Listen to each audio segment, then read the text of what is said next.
What is up, everybody? My name is Phobic. Here's a game called Firewatch. I'm sure a lot of you have heard of it. It just came out pretty recently. It's a pretty popular game. I've been really excited to play it, and thank you very much, Adam at C. He donated this game so that we could play it. So everybody, big thank you for him down in the comments section. I've known Adam for years now. He's been watching my videos since like I don't know, close to the beginning. Probably about.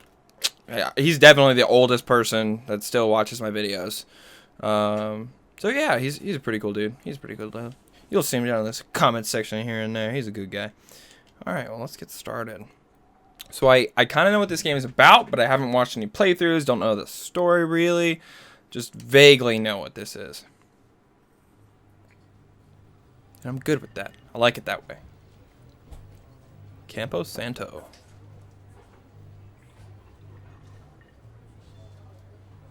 Panic Incorporated.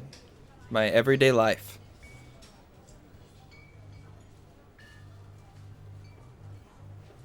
Ooh, the 70s.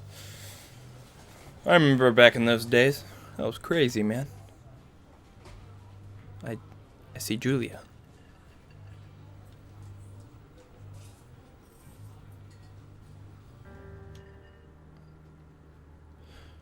She's about your age, late 20s, laughing with well-dressed professors and grad students from nearby CU Boulder. You and Henry are out drinking with your pals. I approach her. You were drunk. So what's your, major? You're pretty. Let's ask what her major is. That's a good lead-in. Less like we're just trying to pick her up. You slur the word major and it sounds like course. And it smells like course. You give an awkward smile. Evolutionary biology, she says, and I'm a professor. Cool, you reply. What's yours, she asks. She sniffs the air. Toxicology? Was that a burn, you ask? She says, definitely. Urge hurts your feelings. She asks if you want to split a cheeseburger. 1 week later, you are Julia's boyfriend.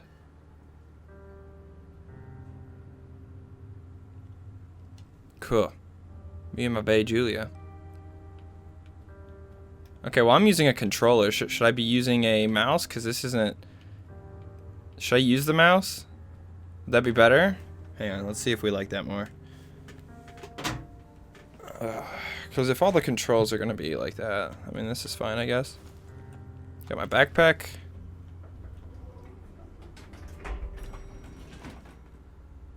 What does F stand for? Whatever. Is this my truck? Ooh.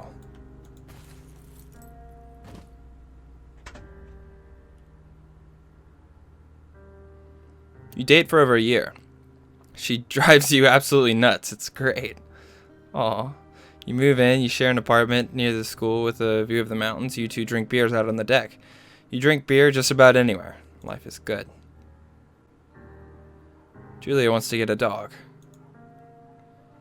There's a scruffy, undersized beagle. Julia is in love.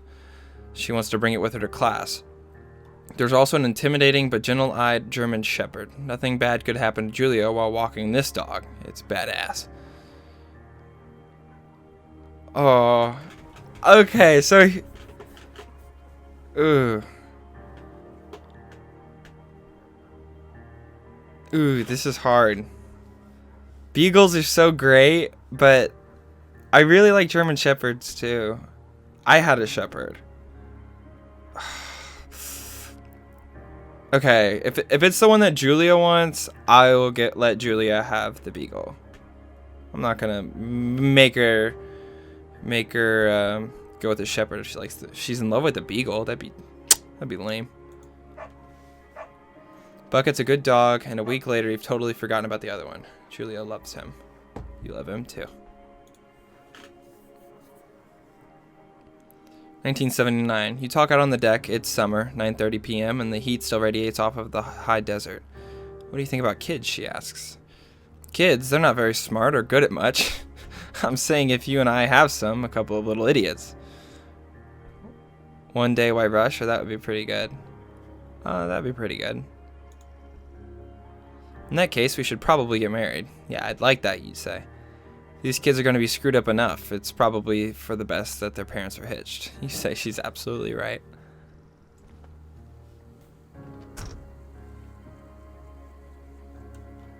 I need my backpack? I guess it fell out of the back of the truck. Wow, this is pretty already. I like it. Oh yeah, this looks good.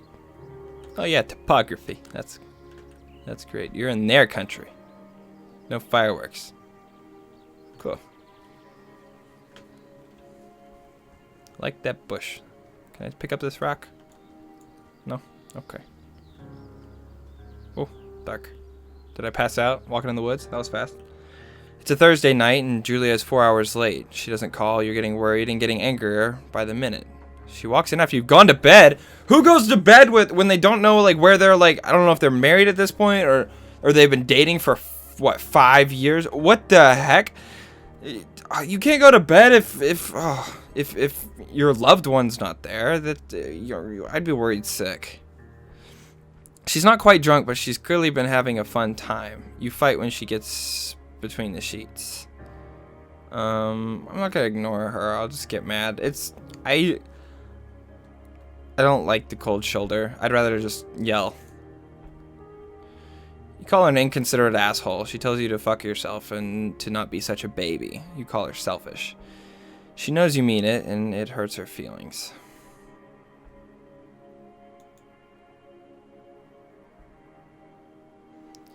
In 1981, Julia still likes to draw. She draws plants from her research. She draws all the places you go. She draws you. I'm gonna have to frolic like a Victoria's Secret model, to be honest with you.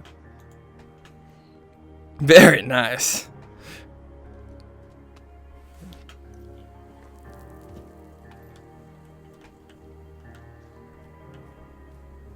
That's a very pointy tree.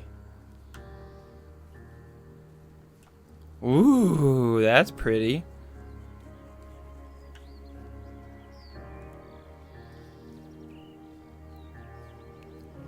Ooh. 2 Forks Lookout Tower. 8 more miles. Whew. It's a long way to go, dude. Spacebar. Yeah.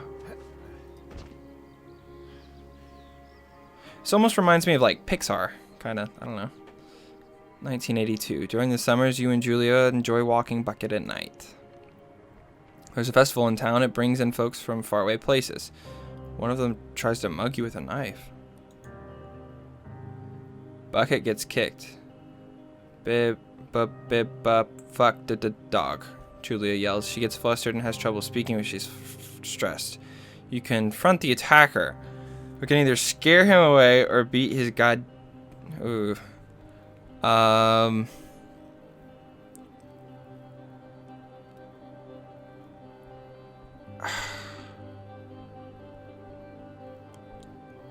He attacked us with a knife and kicked the dog. Alright, fine. You know what? I get attacking us with a knife. Okay. Yeah, that's even understandable. Dude gotta eat. Whatever. But kicking the dog? No, screw this guy, dude. Your arm gets cut up, but you beat the guy to a pulp. You don't feel very tough. You cry your eyes out before the cops show up. Julia asks to take a different path from that day forward. You say, okay, you don't want to go that way either. From then on, you walk by the river. I mean, you don't have to feel tough. It's not about feeling tough. It's about the dog, okay? Plans to have kids gets waylaid by work. Julia gets offered a job at Yale.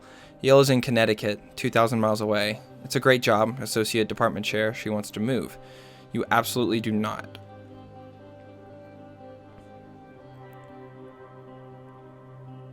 Oh. Wow.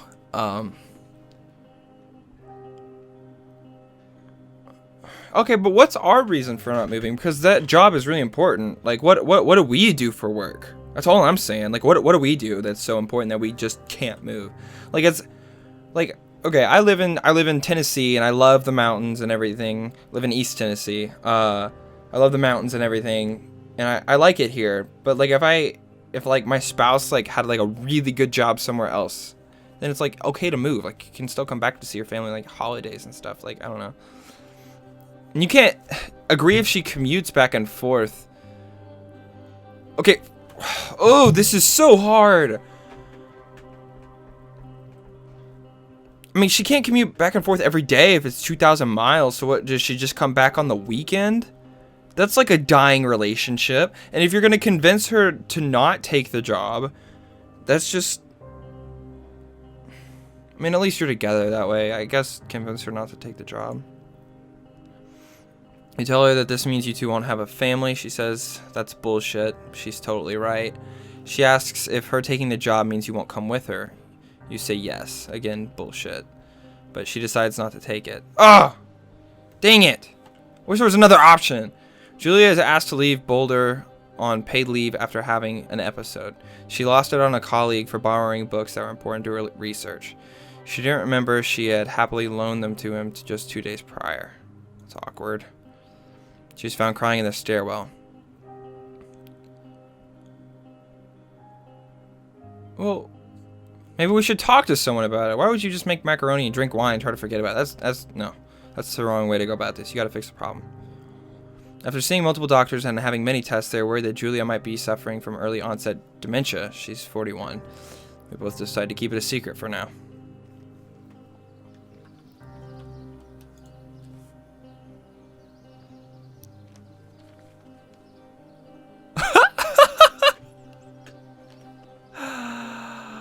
Oh, the Victoria's Secret picture. Bucket is getting older. Julia comments that it's kind of nice because he gets in less trouble around the house. A week later, she goes back to the university. Julia's affliction gets worse. She can't remember things in class. Her research is in shambles. She drives her car to the next town over for no particular reason and has to be brought home by the police. She's devastated, and she's sent home on permanent medical leave. Some days you get the Julia who calls you a dope and your unborn children little idiots. Other days you get a stranger.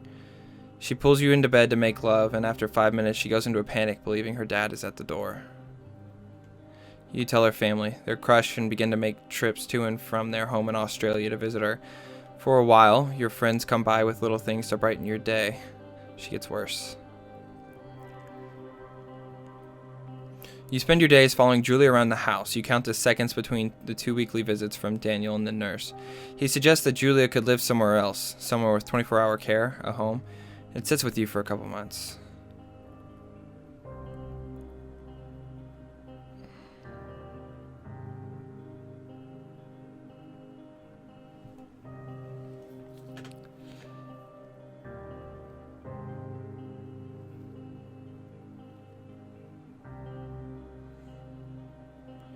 Dang it! This sucks! Oh! This is terrible! What kind of a game is this? Okay, I have two problems with... I have a problem with both answers. One, you are determined to take care of it by yourself. My problem is, it doesn't give me the chance to have, like, I guess, a life. Like, how do I go to work? Like, I need to have money to be able to take care of her. I can't follow her around all the time. And I don't want to move her into a full-time care facility because that's just less time that you get to spend with her until she's totally gone, you know? You know what? I'm determined to take care of it by myself. I just want to make her life better and spend the time that I have with her the best that I can.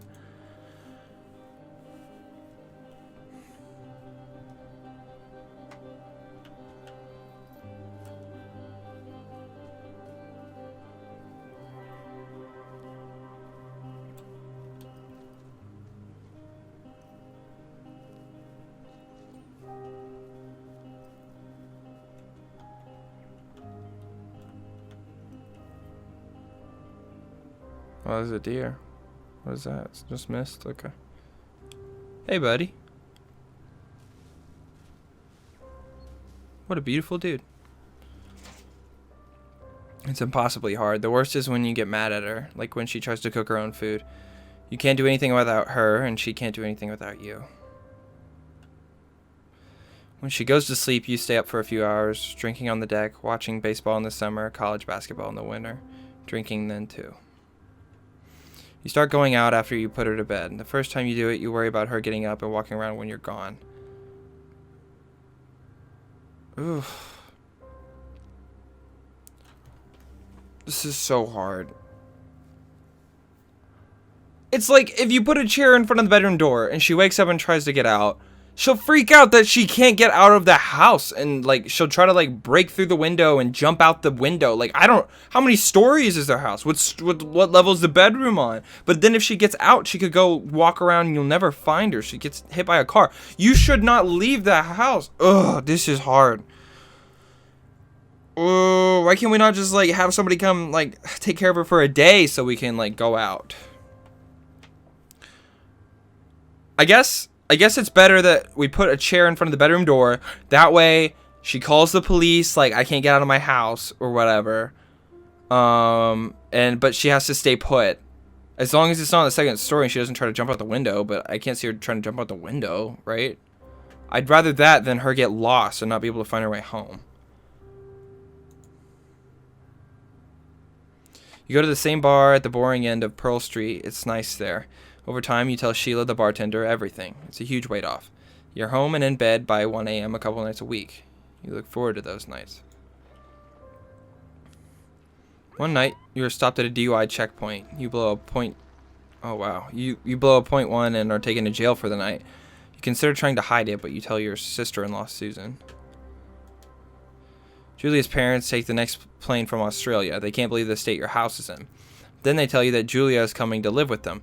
You don't argue. You say you'll visit soon. A few weeks go by. Summer is coming and you see an ad in the paper for a job. Have we not been working? I guess we haven't. You take it.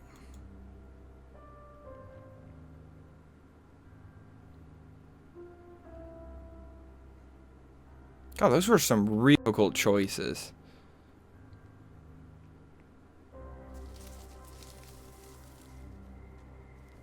Enter the lookout tower.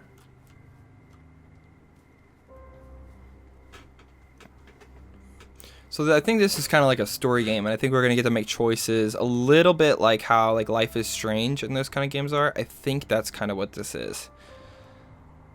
I've heard some people call it like a walking simulator, but I mean obviously that's not all it is. It's got like a story and stuff. So we can get invested in the characters, and then they break our heart. It'll be really good. It'll be great. Let's look out for a minute. Colorado is so beautiful. Hey, look, there's another tower. Look how beautiful Colorado is, man.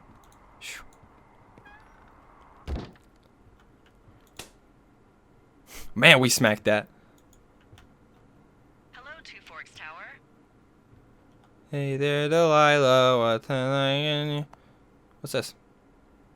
Examine. Two Forks Tower, this is Thoroughfare Tower. Come in.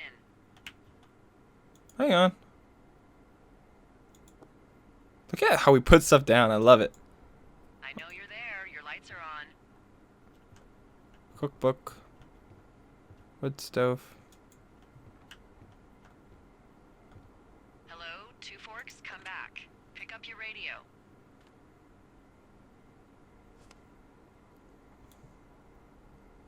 Hold left shift. Wait, what do I do to select dialogue? Oh, I roll my mouse down. Well, that's weird. Hello? Whoever this is? It's Henry, right? Yeah. I'm Delilah. Yeah, that's what the guy said on the phone. So, what's wrong with you? Excuse me? People take this job to get away from something. So, what's wrong? What's wrong with you? That's a great idea. Go ahead. Look, I just hiked for 2 days, so I don't really follow whatever it is you're doing right now. You take a stab at what's wrong with me. Fine, then can I sleep forever? Sure, buddy. Okay, now go ahead. You killed 3 ex-husbands. You're rebelling against mom, and nobody can stand you back at home. You've killed 3 ex-husbands. Okay, you've killed 3 husbands. You're a black widow, and you're just out here until the heat dies down, and then you'll kill again. Ooh, very good. Bravo, Henry. Okay, I sleep now? Oh, nice. Not quite. Now you. Okay, good night, bye. Let's see. I don't know anything about you, but maybe you just really like trees. Maybe it's, gosh, maybe it's a borderline fetish. A tree fetish. Good night. Good night. Welcome to the job. I like this game already. That is funny. That's funny as heck. Day 1.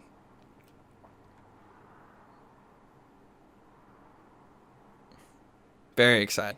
Alright, well, that was the first episode. Kind of a prelude kind of deal. Good morning, Henry. Well, I guess good afternoon. You probably slept like a rock. Anyway, there's still a few hours of daylight to get some work in. I can see you at your desk, so call me when you're ready.